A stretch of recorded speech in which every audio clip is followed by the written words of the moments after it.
மழை நின்றது. நீரின் சத்தம் மெதுவாக மௌனமானது. பூமி மீண்டும் மூச்சுவிட்டது.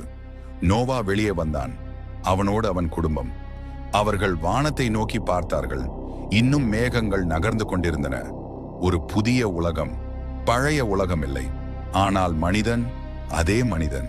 நோவாவின் மகன்கள் ஷேம், ஹாம், யாபேத். அவர்களிலிருந்து குடும்பங்கள் உருவானது. பரம்பரைகள் வளர்ந்தது.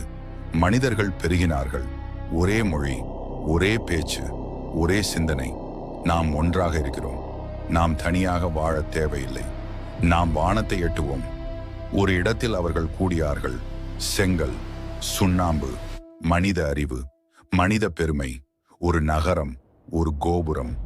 தேவனை நோக்காமல் வானத்தை நோக்கி நம் பெயரை நாமே உயர்த்துவோம். நாம் சிதறாதிருக்க தேவன் பார்த்தார். மனிதன் ஒன்றுபட்டிருந்தான். ஆனால் தேவனை மறந்திருந்தான். ஒரே நொடியில் மொழி மாறியது. பேச்சு புரியவில்லை.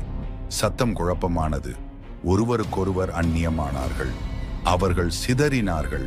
நாடுகளாக, மொழிகளாக, பண்பாடுகளாக. பாபேல். மனிதன் பிரிந்தான். ஆனால் தேவன் கைவிடவில்லை. அந்த சிதறலின் நடுவில் ஒரு மனிதன் இருந்தான். அவன் பெயர் ஆபிராம். ஒரு சாதாரண வாழ்க்கை, ஒரு குடும்பம், ஒரு நிலம். ஆனால் ஒரு நாள் ஒரு குரல். அந்த குரல் மனிதனுடையது அல்ல. நீ வெளியே வா. உன் தேசத்தை விட்டு, உன் உறவுகளை விட்டு, உன் தந்தையின் வீட்டை விட்டு நான் காட்டும் தேசத்திற்கு போ. அவன் கேட்டான். அவன் பயந்தான். ஆனால் அவன் நின்று விடவில்லை. அவன் நடந்தான். அந்த ஒரு நடையிலிருந்து ஒரு புதிய வரலாறு தொடங்கியது. அவனோடு சாராய். ஒரே வாக்குறுதி. ஆனால் குழந்தை இல்லை. ஆண்டுகள் கடந்தது.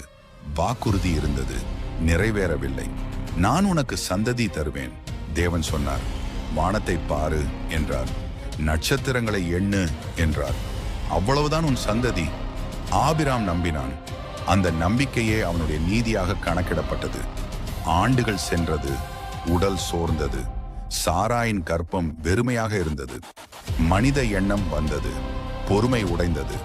ஹாகார், இஸ்மாயேல். ஆனால் தேவன் மறுபடியும் சொன்னார், இது வாக்குத்தத்தம் அல்ல. நான் சொன்னதை நான் நிறைவேற்றுவேன். ஆபிராமின் பெயர் மாறியது. ஆபிரகாம். சாராயின் பெயர் மாறியது. சாரா. முதுமையில் சிரிப்புடன் வாக்குத்தத்தம் வந்தது. ஈசாக். வாக்குத்தத்தத்தின் மகன். ஆண்டுகள் கடந்தது. ஒரு நாள் மீண்டும் ஒரு குரல். உன் மகனை கொடு. உன் ஒரே மகனை. மலை, மரம், கத்தி. ஆபிரகாம் நடுங்கினான். ஆனால் பின்னடையவில்லை. தேவன் தடுத்தார். இப்போது நான் அறிந்தேன், நீ என்னை பயப்படுகிறாய். தேவன் ஏற்பாடு